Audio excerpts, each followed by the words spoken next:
तो हेलो दोस्तों, आज हम बात करेंगे ओओपी के बारे में, ऑब्जेक्ट ओरिएंटेड प्रोग्रामिंग के बारे में हम बात करेंगे कि एक्चुअली में हम जैसा सोचते हैं वो एक थॉट प्रोसेस जनरली जैसा मैं सोचता था पहले, वो एक सही थॉट प्रोसेस नहीं है ओओपी को लेकर के। कि हम जब भी ओओपी का बात करते हैं तो हम बात करते हैं क्लासेस का और ऑब्जेक्ट का, कि हम एक क्लास बनाएंगे, उसका ऑब्जेक्ट बनेंगे, उसमें इनहेरिटेंस करेंगे, पोलीमॉर्फिज्म करेंगे, ये वो दिस डैट, इसका बात करते हैं। लेकिन ये और भी ज़्यादा है, ठीक है। तो ये और भी ज़्यादा है और हमें उस थॉट प्रोसेस में जल्दी से जल्दी घुस ही जाना चाहिए। तो हम बात करते हैं कि मान लीजिए एक ह्यूमन सिस्टम है, वो कैसे बनता है। एक ह्यूमन सिस्टम वो कैसे बनता है, तो जैसा कि हम जानते हैं कि ह्यूमन सिस्टम एक छोटे से सेल से बनता है। उसका जो बेसिक यूनिट है सेल है। तो बहुत सारा सेल है, ठीक है, बहुत सारा सेल है। मान लीजिए ये 5 सेल है, ये आपस में एक दूसरे से कम्युनिकेट करते हैं किसी तरीक़ा से, और इस कम्युनिकेशन की वजह से इस सारे सेल की वजह से एक ऑर्गेन बनता है, ठीक है। तो ये जो एक अलग तरीके से कम्युनिकेशन हो रहा है इस सेल के बीच में, इसके वजह से एक अलग तरह का बिहेवियर आया एक ऑर्गेन के रूप में, ठीक है। इसी तरह से एक दूसरा सेट ऑफ सेल्स है, ठीक है। ये जब एक दूसरे से कम्युनिकेट कर रहे हैं तो एक अलग तरह का ऑर्गेन बना रहे हैं, क्योंकि ये जो कम्युनिकेट कर रहे हैं आपस में, फिर एक अलग तरीके से कम्युनिकेट कर रहे हैं। इसके तरीके से कम्युनिकेट नहीं कर रहे हैं, ये पहला वाला जो है दूसरा वाला तरीके से कम्युनिकेट नहीं कर रहा है। इसके कारण ये अलग तरह का ऑर्गेन बना दे रहा है, ठीक है।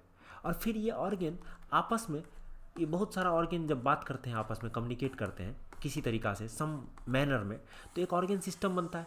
इसी तरीक़ा से अगर कुछ ऑर्गेन, दूसरा सेट ऑफ ऑर्गेन एक दूसरे में कम्युनिकेट करते हैं किसी तरीक़ा से, तो एक अलग तरह का ऑर्गेन सिस्टम बनाते हैं। और फिर ये बहुत सारे ऑर्गेन सिस्टम, ये जब बहुत सारे ऑर्गेन सिस्टम एक दूसरे से कम्युनिकेट करते हैं किसी तरीक़ा से, तो एक रोबस्ट ह्यूमन सिस्टम का बिहेवियर तैयार होता है, और इस तरह से एक रोबस्ट ह्यूमन सिस्टम बनता है। तो हम सॉफ्टवेयर को भी इसी तरीक़ा से देख सकते हैं। तो सॉफ्टवेयर बहुत सारे ऑब्जेक्ट से बना हुआ है, उसका जो बेसिक यूनिट है ना वो ऑब्जेक्ट है। मान लीजिए एक सॉफ्टवेयर है, ई कॉमर्स साइट, उसमें एक यूज़र है। यूज़र एक ऑब्जेक्ट है, लेकिन एक्चुअली में वो एक ऑब्जेक्ट नहीं है, वो बहुत सारे सब ऑब्जेक्ट से बना हुआ है यूज़र। जैसे उसका प्रोफाइल का एक ऑब्जेक्ट होगा, उसने जो इमेज अपलोड की है उसका ऑब्जेक्ट होगा, वो अभी जो ऑन गोइंग, अभी वो किसी किसी चीज़ से इन्वॉल्व होगा, किसी किसी ऑब्जेक्ट प्रोडक्ट से, तो वो भी, उसका भी एक ऑब्जेक्ट होगा। तो बहुत सारा छोटा छोटा ऑब्जेक्ट होगा जिसको मिल करके एक यूज़र तैयार होता होगा। इसी तरह से एक प्रोडक्ट है मान लीजिए उसी साइट पे, तो वो भी बहुत सारा ऑब्जेक्ट से, छोटा छोटा ऑब्जेक्ट से मिल करके बना हुआ होगा एक प्रोडक्ट, जो कोई उस साइट पे बिक रहा है। उसका प्राइस क्या है, उसका एक ऑब्जेक्ट होगा। उसके मैन्युफैक्चरिंग का डिटेल एक ऑब्जेक्ट होगा। उसका बहुत सारा चीज़ होगा जो ऑब्जेक्ट होगा, वो किसी दुकान से एसोसिएटेड होगा उसका। तो ये बहुत सारा सब ऑब्जेक्ट से मिलकर बना हुआ होगा ना एक प्रोडक्ट। तो आप देख सकते हैं कि बहुत सारा ऑब्जेक्ट है जो अपने आप में छोटे छोटे ऑब्जेक्ट से मिलकर के बना हुआ है। और ये सारे सब ऑब्जेक्ट, ये छोटे छोटे ऑब्जेक्ट एक दूसरे से कम्युनिकेट कर रहे हैं किसी तरीक़ा से, तभी तो ये जाके ये एक ऑब्जेक्ट, एक बड़ा सा ऑब्जेक्ट बना रहे हैं। और इस ऑब्जेक्ट का एक अलग बिहेवियर है, जबकि इस ऑब्जेक्ट का एक अलग बिहेवियर है, क्योंकि ये अलग तरीके के सब ऑब्जेक्ट से बने हुए हैं। और ये अलग तरीके, ये जो सब ऑब्जेक्ट हैं इसके, ये अलग तरीके से कम्युनिकेट कर रहे हैं एक दूसरे से, एक अलग तरीके के प्रोसेस के थ्रू बात कर रहे हैं एक दूसरे से, ठीक है।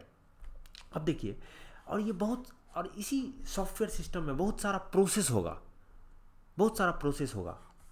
और वो बहुत सारा प्रोसेस एक छोटे छोटे प्रोसेसेस से बना हुआ है होगा।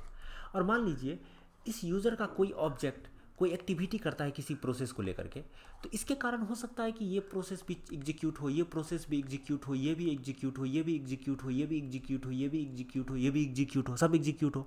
और इसके एग्जीक्यूशन के कारण हो सकता है कि इसके एग्जीक्यूशन के कारण ये प्रोडक्ट में, इस ऑब्जेक्ट में कुछ चेंज आया हो, इसके स्टेट में, इस ऑब्जेक्ट को ये इफेक्ट कर रहा हो। तो मान लीजिए इसको इफेक्ट करने का मतलब इसके किसी सब ऑब्जेक्ट को भी, एटलीस्ट एक सब ऑब्जेक्ट को भी चेंज कर रहा होगा, तो इसको इफेक्ट कर रहा है। तो इसी तरीक़ा से ये प्रोसेस किसी ऑब्जेक्ट को हिट कर रहा होगा, ये प्रोसेस चला किसी दूसरे को हिट किया, ये किसी तीसरे को हिट किया। तो मतलब देखिए, एक ऑब्जेक्ट ने किसी प्रोसेस को हिट किया, उसके कारण बहुत सारा सब प्रोसेस हिट हुआ, और उसके कारण वो सारा सब प्रोसेस किसी किसी ऑब्जेक्ट को हिट किया, और वो सारा ऑब्जेक्ट अपने अपने सब ऑब्जेक्ट को हिट किया, चेंज किया। और उस चेंज के कारण हो सकता है फिर बहुत सारा प्रोसेस चलेगा, और फिर बहुत सारा प्रोसेस चलेगा तो फिर बहुत सारा वो अलग अलग ऑब्जेक्ट को हिट करेगा। इस तरह से एक ओवरऑल सॉफ्टवेयर का बिहेवियर तैयार होता है, एक रोबस्ट सिस्टम का बिहेवियर तैयार होता है।